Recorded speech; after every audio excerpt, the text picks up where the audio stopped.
mga comment na pumasok at mula po kay Nanay Priscilla from Canada. Good morning, evening at everyone, to Brother Emil at sa mga kapatid na nanonood na ang salita ng katotohanan. God bless us all. Amen. Salamat po, Nanay Priscilla, at magandang umaga po diyan sa inyo sa Canada. Maglaya, ganin yung programang ang salita ng katotohanan. God bless po. Salamat po, kapatid na Junisa, at magandang gabi po sa inyo diyan. Mula po sa magtutudlo lahi, bro, huwag mong paratangan ang Panginoong Hesus na winasak ni Kristo ang araw ng Sabat. Malaking kasalanan po yan. Dahil wala kang mababasa na si Kristo ay sumira sa araw ng Sabat. Ipakita mo ang talata, bro, na si Kristo mismo ang nagsabi na sinira niya ang araw ng Sabat. Dahil kung wala kang talata, bro, sinungaling ka kung ganun. Dahil ito ang sabi ni Kristo sa talata. Mateo 5:17-9, wala siyang inalis na utos ni Moises at mga sulat ng mga propeta, kundi ginanap niya ito. Ayun, naputol na.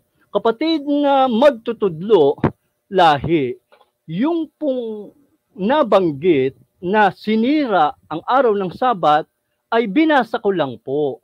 Yun ay akusasyon ng mga Hudyo sa Panginoong Hesus. Hindi ko yun akusasyon. Huwag mo akong pagbibintangan. Binasa ko lang ang mga talata na yun ang sinasabi ng mga Hudyo sa Panginoong Hesus na sinira niya ang araw ng Sabat. Hindi ko po yun akusasyon. Ang mga Hudyo po ang may akusasyon sa Panginoong Hesus.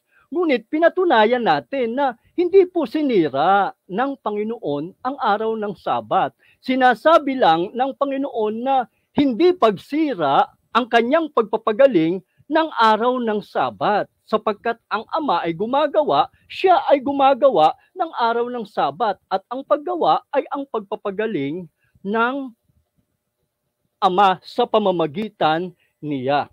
Kaya hindi totoo yung akusasyon ng mga Hudyo na sinira niya ang araw ng Sabat. Kaya huwag mo akong pagbintangan, kapatid na nag-comment, magtutudlo lahi.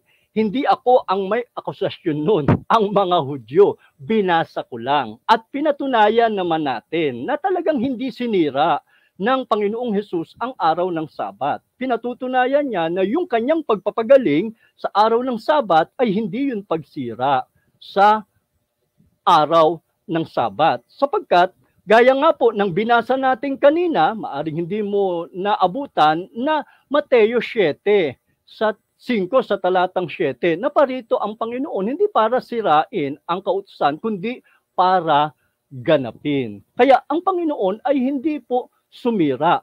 Pero ito po ang tandaan natin. Ang araw ng Sabat ay mayroong hangganan. Mayroong hangganan iyan. Na ayon po sa mga talata na ating babasahin, una, alamin muna natin kung bakit iniutos ng Diyos ang araw ng Sabat. At mamaya alamin natin kung hanggang kailan ang utos ng araw ng Sabat para malinaw. Puntahan natin yung mga talata. Sa aklat po ng Deuteronomio, sa talatang Kapitulo 5, sa talatang 19, ganito po yung sinasabi ng nasusulat. Yun.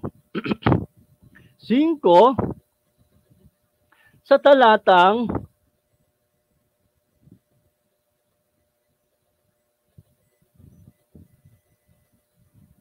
dito po tayo sa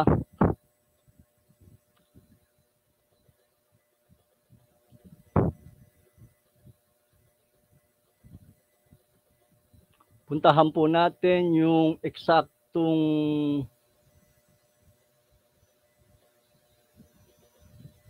ayun, sa talatang 13. Pansinin po natin ha, isa-isahin natin. Bakit inutos ng Diyos sa bansang Israel ang araw ng Sabat. Deuteronomio Kapitulo 5 sa talatang 13. 6 na araw na gagawa ka at iyong gagawin ang lahat ng iyong gawain. Ngunit ang ikapitong araw ay Sabat sa Panginoon mong Diyos. Sa araw na yan ay huwag kang gagawa ng anumang gawa. Ikaw, ni ang iyong anak na lalaki, ni babae, ni ang iyong aliping lalaki, ni babae, ni ang iyong baka, ni ang iyong asno, ni anuman sa iyong hayop, ni ang iyong taga-ibang lupa na nasa loob ng iyong mga pintuang daan, upang ang inyong alipin, lalaki o babae, ay makapagpahingang gayon. Ito na po sa talatang 15. Tandaan po natin, take note. At iyong aalalahanin na ikaw ay naging alipin sa lupain ng Ehipto. So sa madaling salita, may kinalaman ang pag-uutos ng Sabat sa pagiging alipin ng mga Israelita ng mahabang panahon sa lupain ng mga Hudyo. Yun po ang connection nun. May kinalaman sa kanilang pagiging alipin ng mahabang panahon sa lupain ng Ehipto. At ikaw ay inilabas ng Panginoon mong Diyos doon sa pamagitan ng isang makapangyarihang kamay at unat na bisig. Kaya't, ito po yung dahilan, pagka sinabing kaya't, ito yung dahilan kung bakit iniuutos ng Panginoon, kaya't iniuutos ko sa iyo ng Panginoon mong Diyos na ipangilin mo ang araw ng Sabat. Kaya dito po, makikita nating napakalinaw ang utos na ito ay para sa bansang Israel, sa mga Israelita. Kung bakit?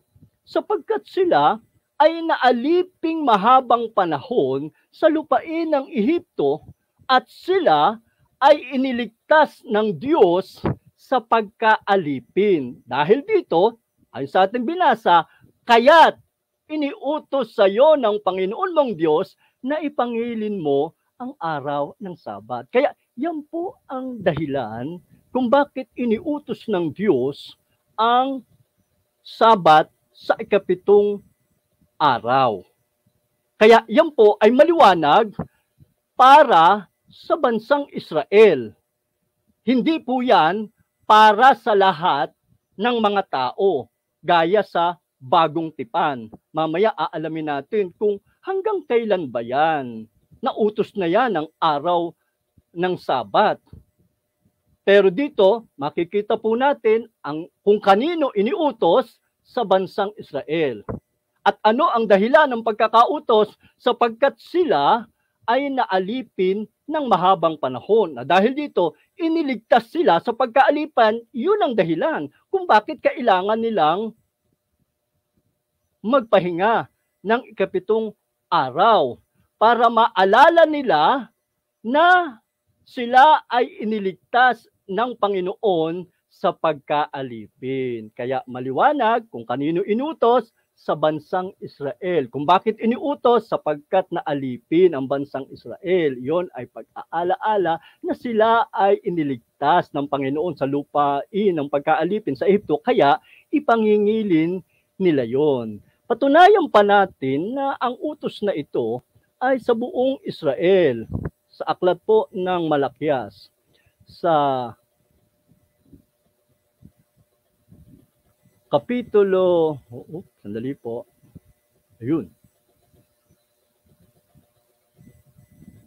Malakias, Kapitulo 4, sa talatang 4. Ayan. Alalahanin ninyo ang kautusan ni Moises na aking iniutos sa kanya sa Horeb para sa buong Israel. Sa makatwid bagay, ang mga palatuntunan at mga kahatulan. Kaya maliwanag na, yung kautusan ni Moises para yon sa bansang Israel. Kaya kung hanggang kailan yung utos na ito, gaya ng Sabat, ay hanggang sa kamatayan ng Panginoong Hesukristo. o hanggang sa pagparito ng Panginoon. Natapos na yung layunin nun. Ayon po sa aklat ng Galacia sa kapitulo 3 sa talatang 19 o sa kapitulo 4 muna. Kapitulo 4 muna. Maganda yung kapitulo 4 eh. Sa talatang 4. Yan, ito po. Datapwat,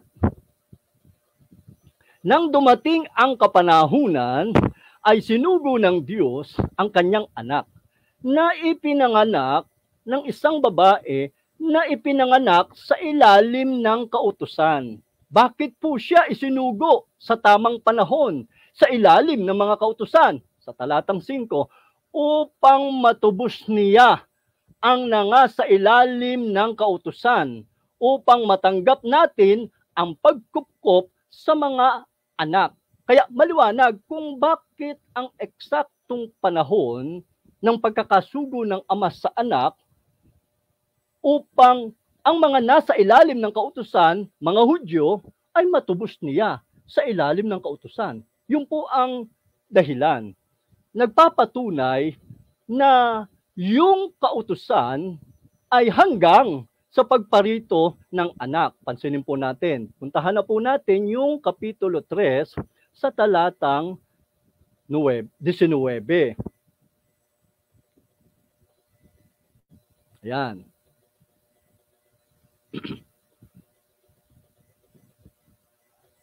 Ano nga ang kabuluhan ng kautusan? Idinagdag dahil sa mga pagsalangsang hanggang, pansinin niyo po yung salitang hanggang sa pumarito ang binhi na siyang pinangakuan, at ito'y iniutos sa pamamagitan ng mga anghel sa kamay ng isang tagapamagitan. Yun yung si Moises. Kaya yan yung kabuluhan ng kautusan. Idinagdag yan dahil sa pagsalangsang. Pero hanggang kailan? Hanggang sa pagparito ng binhi na siyang pinangakuan. Ang binhi na tinutukoy ay walang iba kundi ang Panginoong Hesukristo. At ang kautusan nito ay iniutos sa pamamagitan ng mga anghel sa isang tagapamagitan. Kaya dito mapapansin po natin yung hangganan ng kautusan ay hanggang pagparito ng binhi. Kanina'y binasa po natin na ang Panginoong Hesus ay pinanganak sa ilalim ng kautusan sa layuning upang matubos niya ang mga nasa ilalim ng kautusan. Hindi ibig sabihin na magpatuloy ang araw ng Sabat. Hindi po. Hindi ganon ang layunin. Sapagkat yung kautusan hanggang sa pagparito ng binhi, merong layunin kung bakit iniutos ang Sabat at merong hangganan. Kaya dapat, gaya po ng sinabi ng apostol na si Pablo kay Timoteo, sa ikalawang Timoteo, kapitulo 2:15, pagsikapan mong humarap na subok sa Diyos, manggagawang walang anumang ikinahihiya, na gumagamit na matuwid na salita ng katotohanan. Sa Tagalog, sa English po ay rightly dividing the word of truth. Kaya gagamitin natin ng matuwid ang salita ng katotohanan. Huwag nating paghahalu-haluin ang mga kautusan sa lumang tipan at ang kautusan sa bagong tipan. Rightly dividing the word of truth. Kaya uunawain natin na ang araw ng Sabat, ang pangingilin ng ikapitong araw ay iniutos sa bansang Israel, hindi po sa lahat. At yan ay merong hangganan. Kung hanggang kailan, hanggang sa pagparito ng binhi. Mamaya aalamin natin kung kailan sa pagparito ng binhi ang hangganan ng kautusan. Tuloy po muna natin sa talatang 20. Ngayon, ang isang tagapamagitan ay hindi tagapamagitan ng iisa. Datapat ang Diyos ay iisa. Ang kautusan nga baga ay laban sa mga pangako ng Diyos, huwag nawang mangyari. Sapagkat kung ibinigay sana ang isang kautusang may kapangyarihang magbigay buhay, tunay ngang ang katwiran sana ay naging dahil sa kautusan. Mapapansin po natin, yung kautusan ay hindi po yan laban. Merong layunin ang Diyos, bakit iniutos yan kay Moises? At iyan ay hanggang sa pagparito ng anak. Hindi po yan laban. Kailangan maunawaan lang po natin yung layunin yan at yung hangganan yan. Ibig sabihin, yung hangganan yan, doon nagtatapos ang layunin ng kautusan na yan. Kaya hindi po kontra. Uunawain lang natin ang dahilan ng pagkakautos, ang layunin at hangganan yan. Iniutos yan hanggang sa pagparito ng binhi. At sa talatang 22, dapat kinulong ng kasulatan ang lahat ng mga bagay sa ilalim ng kasalanan upang ang pangako sa pamamagitan ng pananampalataya kay Kristo Jesus ay maibigay sa mga nagsisisampalataya. Kaya yung pangako maibigay sa pamamagitan ng mga nagsisampalataya. Ganyan po ang ginawang pagtubos ng Diyos sa mga nasa ilalim ng kautusan. Yung mga Hudyo na sumampalataya na nabautismuhan, sila po ay naligtas. Kaya nga sila naidagdag sa iglesia. Gawa 2 sa talatang 41. Tuloy po muna natin. Ngunit bago dumating ang pananampalataya, ay nabibilanggo tayo sa ilalim ng kautusan na nakukulong tayo hanggang sa ang pananampalataya ay ipahayag pagkatapos. Ano pat ang kautusan ang siyang naging tagapagturo natin upang ihatid tayo kay Kristo, upang tayo ariing ganap sa pamagitan ng pananampalataya. Yan po yung layunin ng kautusan, hindi po kontradiksyon. Ang kautusan ang naghatid sa atin kay Kristo para tayo ay ariing ganap sa pamagitan ng pananampalataya. Pinatutunayan, pagka natapos na yung layunin nito ng kautusan na ihatid na kay Kristo, wala na sa ilalim ng tagapagturo o ng kautusan. Yan po yung sinasabi sa talatang 25. Datapwat ngayon dumating na ang pananampalataya, ay wala na tayo sa ilalim ng tagapagturo. Sino po yung tagapagturo? Ang kautusan ang naging tagapagturo sa atin upang ihatid tayo kay Kristo. Ngayong na kay Kristo na, wala na sa ilalim ng tagapagturo. Wala na sa ilalim ng kautusan. Sa